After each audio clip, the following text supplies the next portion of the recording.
अस्सलामुअलैकुम। हम अपने बाग में आए हुए हैं। इधर से नींबू तोड़ रहे हैं। ये देखो नींबू लगे हुए हैं, हमने तोड़े इनमें से। बहुत अच्छा बाग है हमारा। ये फूल भी लगे हुए हैं गुलाब के, अल्लाह का शुक्र है। इधर ताए भी रहते हैं इनके। ये भी छोटा सा पौधा है, इसमें भी कितने लगे हुए हैं। ऐसे भी पक्के पट्टे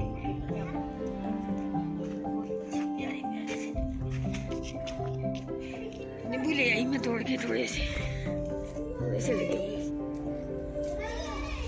ये आप ऊपर से क्यों तोड़ रही हैं? ऊपर से तोड़ रही है। इसकी वजह क्या है? फिर हो जाएगी दोबारा नीचे से। सही नीचे से दोबारा हो पाएगी। सही सही। इसलिए टमाटरों के पौधे।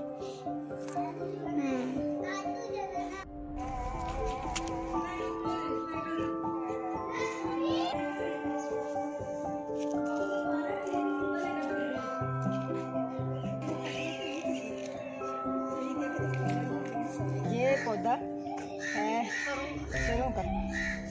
इसका साग भी बनता है, तेल भी बनता है।